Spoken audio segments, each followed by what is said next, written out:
Hi everyone, welcome back to the channel. I've been to Gen Con and back, and I played a lot of really great games, but I think it's safe to say that hasn't changed my top 10 games of all time. And I know that's what you're all looking for, so let's not waste any time. So if you want to know what my top 10 games of all time are, then might I suggest?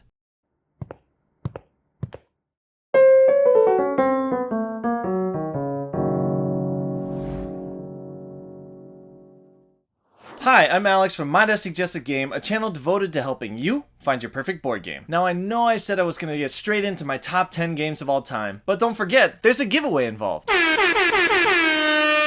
So, without further ado, ladies and gentlemen, the comment picker.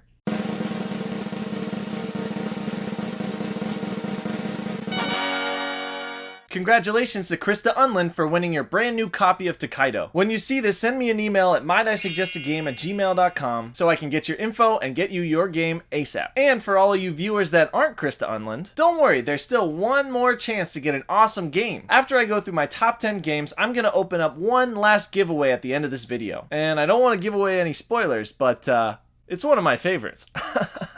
Oh, brother, this guy stinks! Anyways, if you want to enter that giveaway, all you have to do is comment a wine glass emoji on this video. And if you want one more bonus entry, all you gotta do is suggest a game that you think I would like based on the games that I talked about. It's really pretty simple. So what do you have to lose? Anyways, I'm blabbering on again. Let's get right into it. Will one of my top 10 games of all time be the perfect game for you? Let's find out, shall we?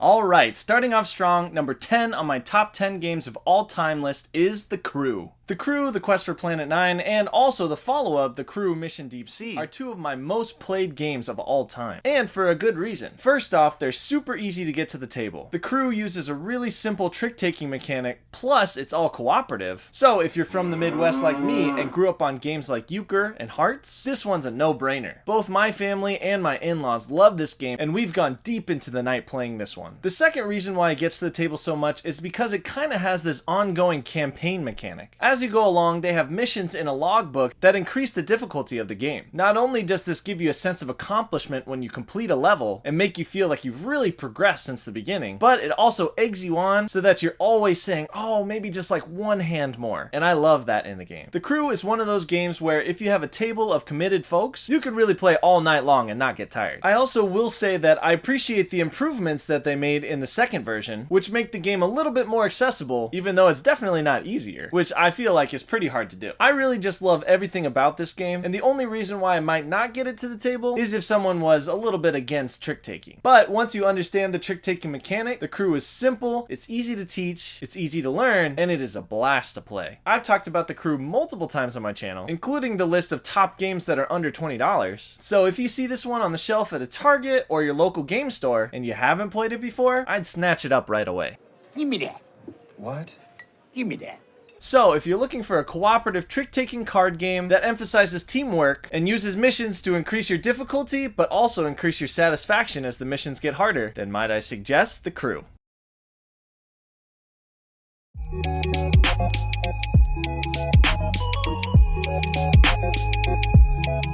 The next one on my list, number 9, is Awkward Guests. Now, here's a little spoiler alert. This one is the first in a bit of a run of deduction games. I love deduction games, and I think the mechanics of Awkward Guests really make it stand out in a pile of deduction games that I really love. Now, I will say one thing, the art in this game does not make it stand out. Awkward Guests is a very drab, beige, brown, and gray color scheme, and that really kept me from checking it out for a really long time. But once I did check it out, I was so glad that I did, because I think the mechanics that they use in the game, using what they call the brilliant deck system, is some of the best game design that I've ever experienced. Luckily, I backed and recently received a copy of Megacorpin Games' new project called Scandalo, which uses that brilliant deck system in Awkward Guests, but simplifies it a bit and adds a lot of colors to it. So you don't have to worry about having that drab box on your shelf. Either way though, Awkward Guests did it first, and I think it did it super well. So what makes this game so good? Well, first of all, I think that Awkward Guests is what Clue wishes it could be. Clue or Cluedo is a household staple, but I think the deduction element leaves a little bit to be desired. But in Awkward Guess, when you get the perfect piece of information to help you make a leap of deduction,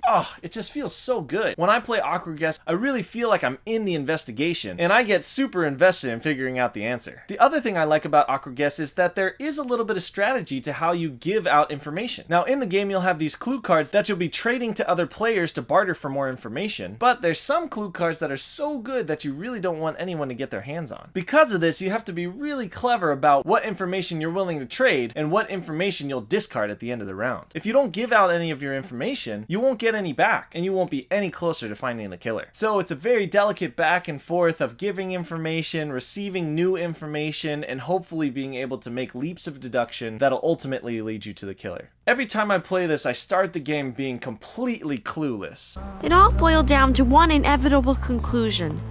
I was just totally clueless. The first couple rounds, I feel like I'm just shooting in the dark. But then you'll get that killer clue that links a bunch of information, and you'll be one step away from finding the killer. And you just hope that you're the first one to get it. Even when I don't win this game, I still really enjoy it though. Because for me, I think it's all about the thrill of the chase. The excitement of finding that perfect clue, the disappointment of getting information that you've already received, and the exhilaration of finding the correct solution just make this game so fun. Even though it's a little bit of an older title, if you ever see it around, you should definitely check it out because despite its drab appearance, the gameplay itself is, shall I say, brilliant. So if you're looking for a strategic and pure deduction game that promises to be what Clue wishes it was, then might I suggest Awkward Guests.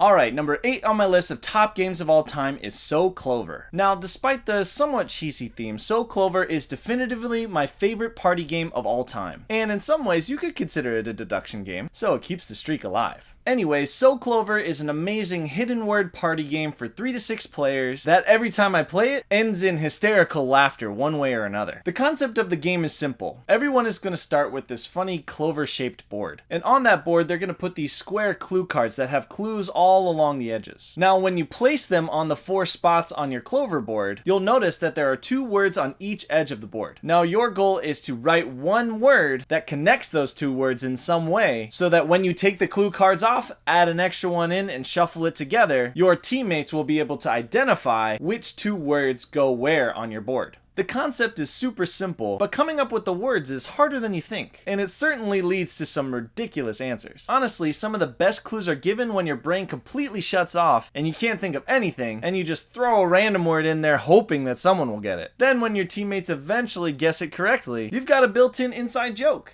I love inside jokes. Love to be a part of one someday. The nice part about this one as well is that the gameplay is completely cooperative, so everyone's working together to try to guess the words on each clover. I love that because sometimes these party games split each other into teams, and things can get a little contentious. But in So Clover, the stakes are low, and if you give a ridiculous clue for one of them, it's gonna end in laughs instead of anger. And to me, that's the sign of a great game. So Clover is one that I'm always recommending to my friend group, and if anyone ever asks to borrow some games for a cabin trip or for a weekend away, So Clover is number 1 on the list of games that I give to them. It really is just a blast, and I think it encapsulates everything I want a party game to be. It's super fun, it is hilarious, it has the potential to get a little rowdy, and after a good round you'll have things to talk about for weeks. There are so many different iterations of this hidden word party game, but So Clover to me rises all the way to the top. So if you're looking for a great party game to spice up your next game night, and you want to have inside jokes with your friends for years to come, then might I suggest So Clover.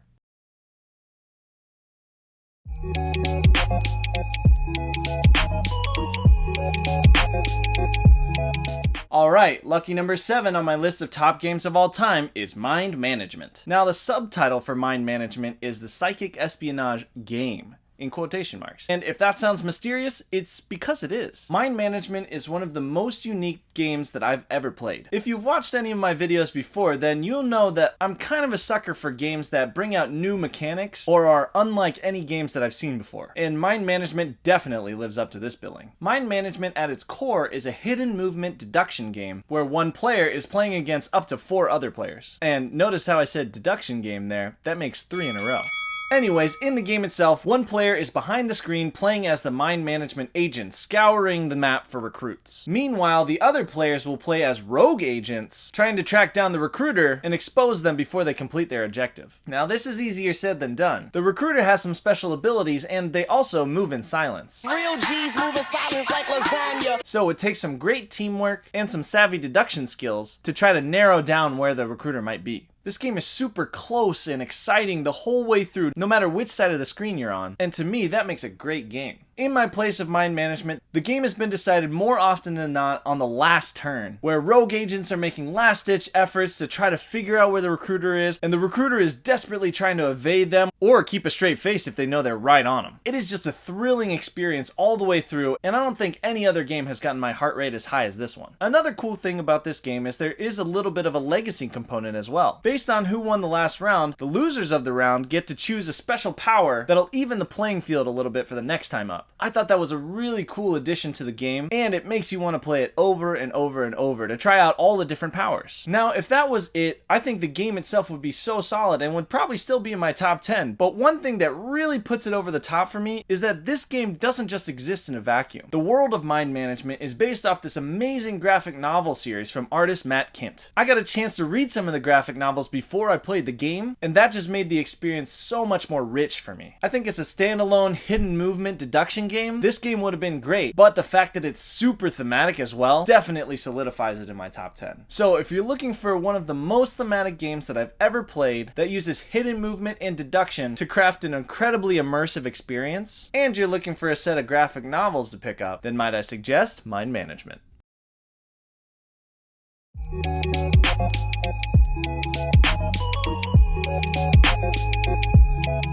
Oh man, this guy's got 3 deduction games in a row in his top 10. He must be done with his favorite deduction games, right? Psych!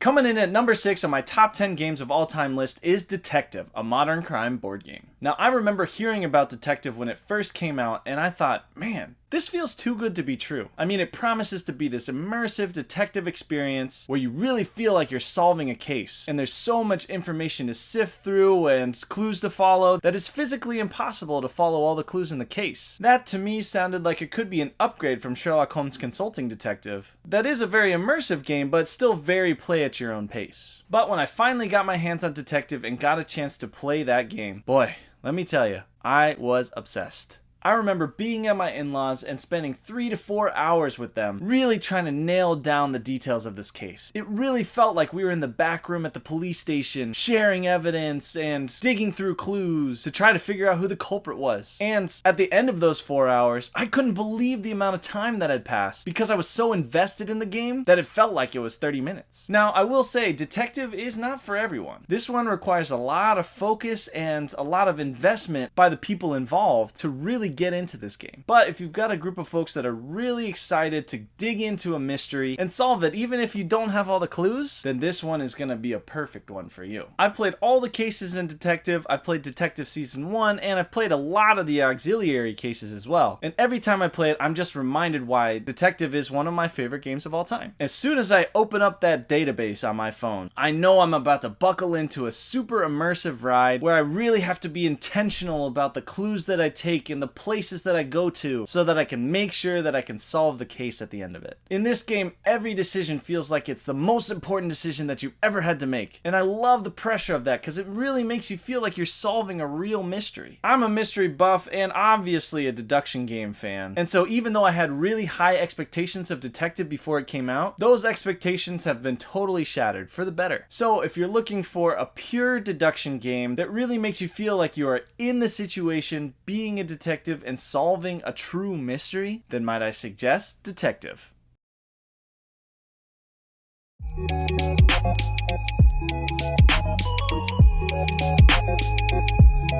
Alright, enough with the deduction games. Here we are in my top 5 games of all time. So, number 5 is Bonanza. What can I say about Bonanza? This classic Uwe Rosenberg card game about bean farming is not the typical theme that you'd see on my shelf. But despite the theme, Bonanza is one of those games that sticks around in my collection and just simply never gets old for me. The game is super simple. It's all about set collection and knowing when to sell your beans and when to hold on to them. You got to know when to hold Beans.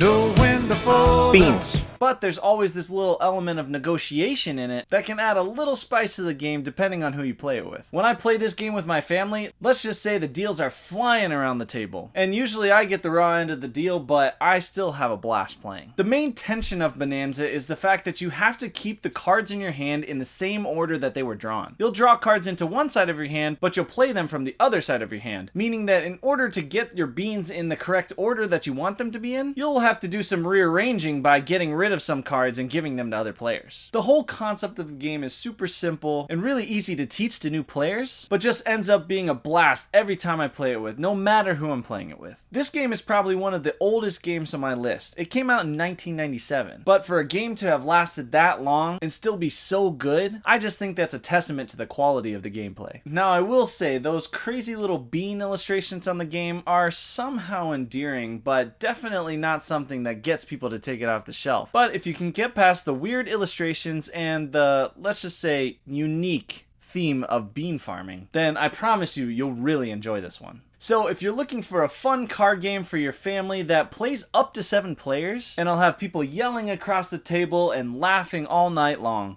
then might I suggest Bonanza.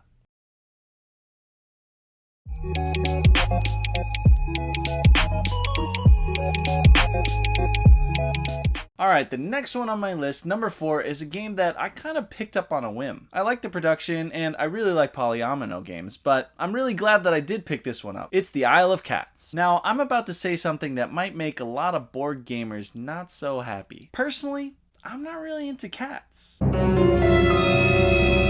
I'm more of a dog person, and plus, I'm allergic to cats, so they're not even allowed in my house. Now, before you unsubscribe, don't worry. I have nothing against these cats, because they don't make me sneeze. Plus, they add to the theme for my favorite polyomino game, so I guess they're not so bad. Anyways, I really like the space that the Isle of Cats occupies in my collection. Yes, it is a polyomino game, and I love the puzzle that it presents, but I definitely consider it a medium weight version of the game. So, it's not as heavy as something like A Feast for Odin, but it's also a little bit more thinky than something like Baron Park. Both of those games are great in their own right, but I think the Isle of Cats occupies its own space, and that's one of the reasons why I like it so much. I really love the Tetrisy element of putting those cat pieces together in your boat, but I also love the fact that you can add certain objectives as you go through the game, as well as collecting treasure that'll give you points at the end of the game, all while trying to balance the baskets that you need to rescue the cats and the fish that you need to pay for them. The Isle of Cats is definitely a game that you need to plan a few turns ahead for, and that ability to have a little bit of foresight in the game is one that I really appreciate. I'm always thinking one step ahead,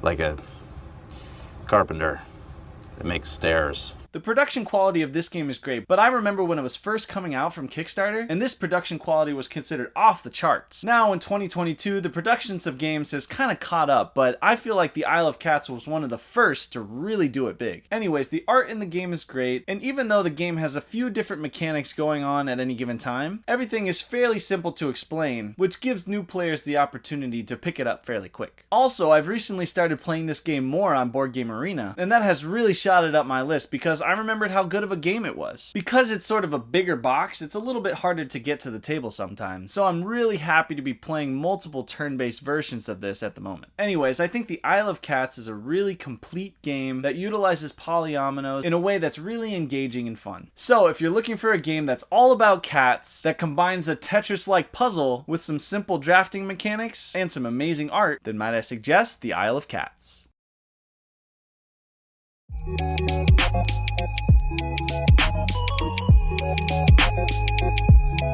Alright, we're in the top 3, so these games have got to be good, right? Anyways, number 3 in my top 10 games of all time is Xia, Legends of a Drift System. Now, if you watch my recap, this was my favorite game that I played all of last year, and for good reason. Xia is an amazing sandbox game that allows you to choose your own adventure as a space pilot. Now, if that doesn't sound fun to you, then clearly we weren't raised the same way, because for me, when I heard the description, I just imagined all the different Star Wars universes that I could go to. I think in my mind I'd be a bounty hunter, but more than likely I'd probably just be like a cargo freighter or something.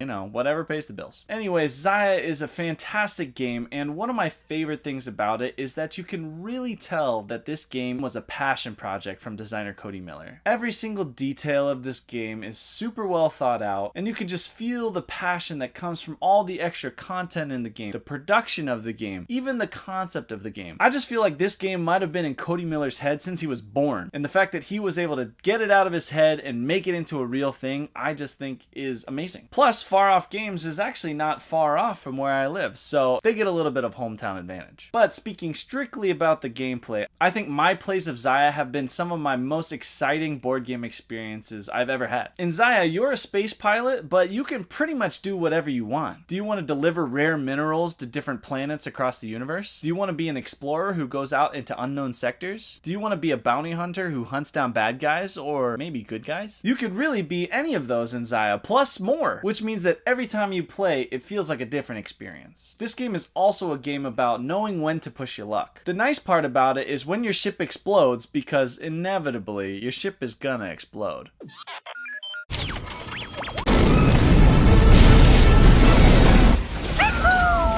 The game doesn't really punish you that much, and you can get started again pretty quickly. That means you can be a little bit more reckless when you try to get through that asteroid field to pick up some cargo. Or you could try to roll that perfect number on the die when you're trying to break through the shield wall of a new planet. Either way, every turn feels like there's something exciting happening to someone, and you're all just waiting with bated breath on the die roll to see what happens. The possibility of successfully navigating an asteroid field is approximately 3,720 to 1. Never tell me the odds. Because of the die rolls and the ability to take different paths, it really kind of feels like some sort of space D&D. But the rule set, even though it is more overarching, definitely keeps you within its parameters, which means that the game still progresses onward at a decent pace. Xia is definitely one of the largest and heaviest games that I own, and so admittedly, it doesn't get to the table as much as I would like, but every time I do get a chance to play it, I'm reminded of how fun it is to just choose your own adventure and be your own space pilot. I mean, who doesn't want to be Han Solo for a day, right?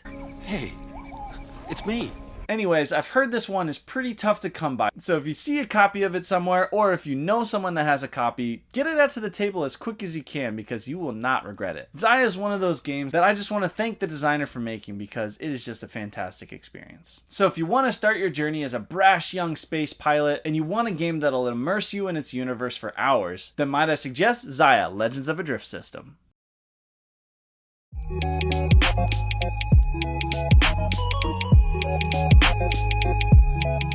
Alright, we made it to my number 2 game of all time. And I feel like I might catch a little bit of flack from those hardcore board gamers out there with this one. But to them I say, there's no gatekeeping here on this channel. People can like what they like. And so my number 2 game on my top 50 games of all time list is Wingspan. Now, I didn't realize until recently that there was a large group of people online that actually really don't like Wingspan. I was reading some comments on the game recently, and some of those comments were just filled with hate and vitriol for the game. And I remember thinking, come on, this game is about birds and bird watching. You need to chill out a little bit. All right, everyone, chill. So anyways, I thought that I would try to balance out some of those mean comments with some of my top reasons why I love Wingspan. Alright, reason number 1. Wingspan is beautiful. We can all agree that the birds in the game are beautifully illustrated and all the components are really nice, even in the base game. Wingspan is one of those games that just invites you to take it off the shelf. You don't even really need to explain what the game is about.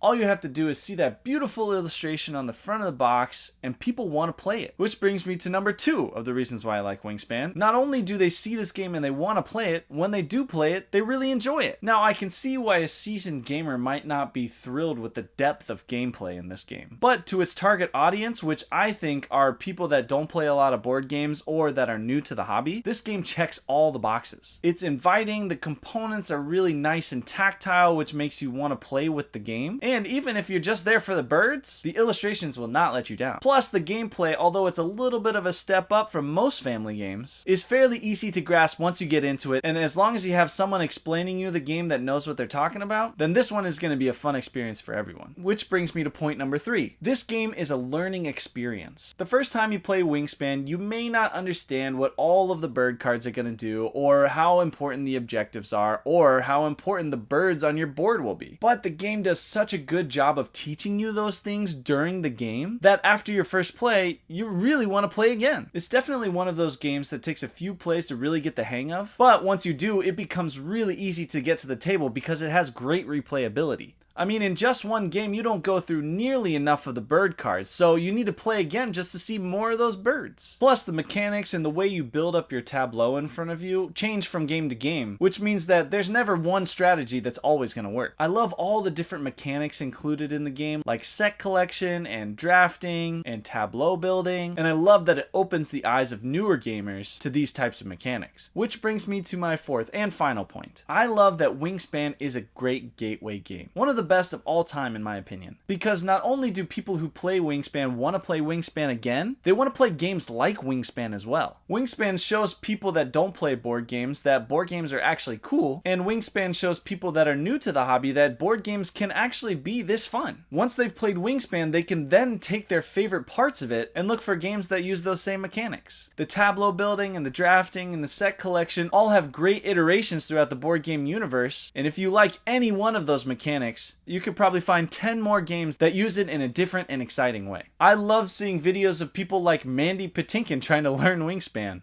Tuck one of the cards you drew on your last turn behind. This is just nonsense. This is incomprehensible. I love playing this game with my family. It's definitely one of the few games that I can explain without looking at the rulebook once. I played this game a ton of times and I probably lose more than I win, but I simply don't care just because I just want to see those birds, get those birds on my board, and see if I can try a new strategy that might pan out this time. I like that as a person who plays a lot of board games, this one feels pretty light, but as a person that doesn't play a lot of board games, this one feels like it has a lot of meat to it. So people of varying degrees of experience can meet in the middle somewhere and have a great time playing this one. Oh, and I forgot to mention that the Wingspan eggs are definitely in my top 10 list for board game components that I like to eat the most. But that's a different list for a different time. So if you're looking for a great gateway game with amazing art and simple mechanics that give an amazing opportunity to introduce new players to the hobby, then might I suggest Wingspan.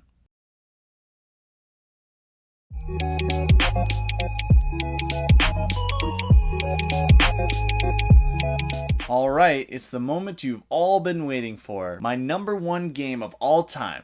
Are you ready? Aye, aye, Captain! Let's get a little drum roll.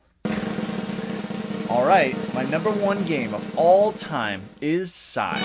And let me tell you why. Now, I think Scythe is a great game. I love the smorgasbord of different victory conditions. I love all the different mechanics mashed up together. I love the efficiency puzzle that you have to create on your board in order to build your engine and maximize your actions. But that's not the reason why Scythe is number 1 on my list. Scythe is number 1 on my list of top 50 games of all time because Scythe was the game that got me into the hobby. So picture this, New Year's 2017 maybe, and I'm with my in-laws at a cabin at Lake Michigan. We're completely snowed in, as you can imagine. And all we really want to do all day is play games. Now, we brought a number of different games, and I'll say that probably at this point, the heaviest game that I played is probably Cranium. But my brother-in-law, Matt, bless his heart, brought a copy of Scythe with him. And I remember seeing that box for the first time, and my jaw dropping to the floor. That's better. I was like, what is this thing? I've never seen anything like it. Then I remember going down into the basement of our rental house and setting up this massive sprawling board with all these different components on this table and just being completely overwhelmed with all the different rules and mechanics and components and everything. And let me say, we did our best in that game. I tried to figure out what was going on. I tried to build an engine even though I had never played an engine builder before. And I don't really even remember what the final scores were, although I'm sure I lost by a lot. But what I do remember from that is thinking, wow, this is what board games can be? To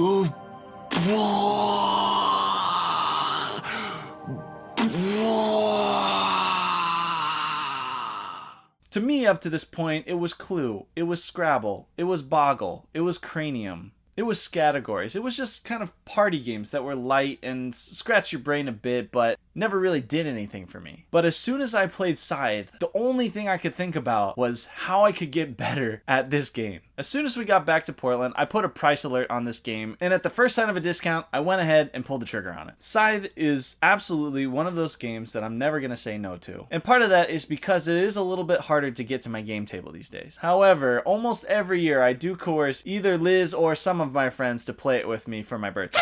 It's crazy to think about, but I think that if I had never played Scythe, I wouldn't be here right now making this video about board games. Scythe is absolutely the game that got me into the hobby because it showed me that board games could be more than just a party game or a trivia game or something like that. When I got my copy of Scythe, I played through the Otoma a bunch of times just to get a hang of the game. And even still, my grasp of the game changes from game to game, certainly. So you can say what you want about the massive combination of different mechanics in the game, or games that have come after it that have built on the system, but Scythe will always hold a special place in my heart because it's pretty much the reason why I'm doing what I'm doing. I also think that it's funny that when I played Scythe, it was by far the heaviest game that I had ever played. And I thought, man, this game takes a couple hours. This game is crazy. But now when I play Scythe, I think, oh yeah, this is like medium to heavy. This isn't too bad. It's amazing how much your perspective can change over the course of a few years. But my journey started with Scythe, and so my list here ends with Scythe. So I know that you probably don't have as nostalgic of a connection as I do with this game, but if you're looking for a heavier game that combines a ton of popular board game mechanics and uses this amazing dystopian concept art and some really cool minis to really immerse you in its world, then might I suggest Scythe.